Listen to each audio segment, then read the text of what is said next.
Hello friends, good evening. నేను మీ David sir, polity faculty.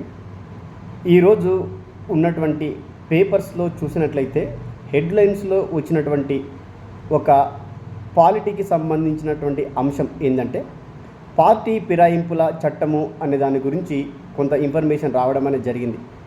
మరి మన భారత రాజ్యాంగంలో ఈ పార్టీ ఫిరాయింపుల చట్టము అనే దాని గురించి ఎక్కడ ఉంది అన్న విషయాన్ని గురించి మనం చూసినట్లయితే మన భారత రాజ్యాంగంలో మనకి 12 షెడ్యూల్స్ ఉండడం అనేది జరిగింది. స్టార్టింగ్స్లో మనకి 8 షెడ్యూల్స్ ఉండే, దాని తర్వాత కొన్ని షెడ్యూల్స్ని చేర్చారు. ఇప్పుడు ప్రస్తుతం మనకి 12 షెడ్యూళ్ళు ఉండడం అనేది జరిగింది. అయితే ఈరోజు న్యూస్ పేపర్లలో వచ్చినటువంటి పార్టీ ఫిరాయింపుల చట్టము అనే విషయాన్ని గురించి ఎక్కడ రాయబడ్డదంటే 10వ షెడ్యూల్లో మనకి రాయడం అనేది జరిగింది. ఈ 10వ షెడ్యూల్ని ఎప్పుడు చేర్చారు అనంటే 1985వ సంవత్సరంలో 52వ రాజ్యాంగ సవరణ ద్వారా చేర్చడం అనేది జరిగింది. అది మనకి ఇంతకుముందు ప్రశ్న ఏ విధంగా వచ్చింది అని ఒకవేళ చూసుకుంటే పార్టీ ఫిరాయింపుల చట్టాన్ని గురించి తెలిపే షెడ్యూల్ ఏది అని అనడం అనేది జరిగింది.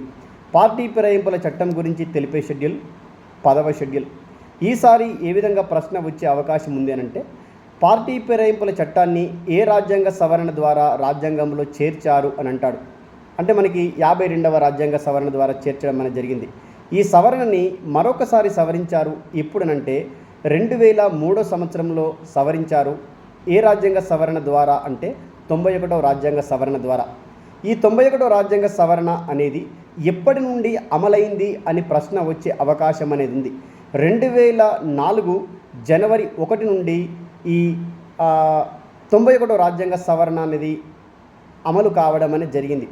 అయితే అక్కడ మనకి ఏముంది అంటే పార్టీ ఫిరాయింపులకు పాల్పడినటువంటి వారిపైన ఎవరు నిర్ణయం తీసుకోవాలా, పార్టీ ఫిరాయింపులకు పాల్పడిన వారిపైన ఆ పార్టీ నాయకుడు ఎవరికి కంప్లైంట్ చేయాలి, ఏ విధంగా పార్టీ ఫిరాయింపులకు పాల్పడినటువంటి వారిని పార్టీల నుండి సస్పెండ్ చేయవచ్చు అన్న విధి విధానాలన్నీ అక్కడ రాయడం అనేది జరిగింది మై డియర్ ఫ్రెండ్స్.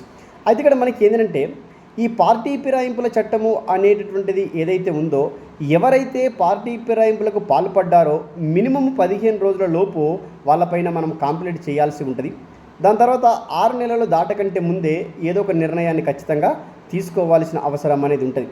మన కాంపిటేటివ్ ఎగ్జామ్స్లో ప్రశ్నలు ఏ విధంగా వస్తున్నాయనంటే ఒక చట్టం అడిగిండు అనంటే ఆ చట్టం ఎప్పుడు చేశాడు, ఏ రాజ్యాంగ సవరణ ద్వారా చేర్చారు, అప్పుడు ఉన్నటువంటి ముఖ్యమైనటువంటి నాయకులు ఎవరని అడగడం అనేది జరుగుతూ ఉంది మై డియర్ ఫ్రెండ్స్. ఈ విధంగా మనకున్నటువంటి 12 షెడ్యూల్స్లలో 10వ షెడ్యూల్ గురించి మనకి ఈరోజు ప్రశ్న అనేది రావడం అనేది జరిగింది. కాబట్టి న్యూస్ పేపర్ అనేటటువంటి దాన్ని ఈ కాంపిటేటివ్కు ప్రిపేర్ అవుతున్నటువంటి అభ్యర్థులు చదివేటప్పుడు ఏ ఆర్టికల్ దగ్గర రాయబడ్డది ఆ విషయము, ఇది ఏ అంశానికి సంబంధించింది, ప్రభుత్వానికి సంబంధించింది అయితే కేంద్ర ప్రభుత్వానికి సంబంధించిందా, రాష్ట్ర ప్రభుత్వానికి సంబంధించిందా, స్థానిక ప్రభుత్వానికి సంబంధించిందా అన్న అంశాన్ని ఖచ్చితంగా చూసుకోవాలి. అంటే ప్రతిరోజు మన కాంపిటేటివ్ ఎగ్జామ్స్కి సంబంధించినటువంటి అంశము ఒక్కటైనా సరే ఖచ్చితంగా పేపర్లో రావడం అనేది జరుగుతుంటుంది. ఆ విధంగా న్యూస్ పేపర్కి అనుసంధానంగా మీరు మన సబ్జెక్ట్ని మలుచుకొని చదివినప్పుడు మీరు ఖచ్చితంగా విజయాన్ని సాధించగలరు. ఇంకా మనకి గ్రూప్ 1 ఎగ్జామ్ జరగడానికి కొన్ని రోజులు టైం ఉంది. గ్రూప్ 2, గ్రూప్ 3కి కూడా మనకి ఆ సమయం అనేది ఉంది. కాబట్టి చక్కగా చదవండి, ప్రణాళికాబద్ధంగా చదవండి. అదేవిధంగా పాలిటీ టెస్ట్ సిరీస్ని మన యాప్లో పెట్టడం అనేది జరిగింది. ఈ పాలిటీ టెస్ట్ సిరీస్ ద్వారా మీరు గ్రూప్ 2, గ్రూప్ 3 ఎగ్జామ్స్లో 50కి ఎక్కువ మార్కులు సంపాదించడానికి అవకాశం అనేది ఉంటుంది. అన్ని టాపిక్లు కవర్ అయ్యే విధంగా అందులో పొందుపరచడం అనేది జరిగింది. ఒకసారి డేవిడ్ సార్ పాలిటీ క్లాసెస్ అనే యాప్ని డౌన్లోడ్ చేసుకోండి, టెస్ట్ సిరీస్లు రాయండి. అదేవిధంగా డేవిడ్ సార్ పాలిటీ క్లాసెస్ అనే యూట్యూబ్ ఛానల్ని కూడా సబ్స్క్రైబ్ చేసుకొని మీరు వచ్చేటటువంటి అప్డేట్స్ని ప్రతిరోజు చూడాలని కోరుతున్నాను. All the best. మీ అందరికీ ఈ సంవత్సరం ఉద్యోగం రావాలని కోరుతున్నాను. All the best my dear students.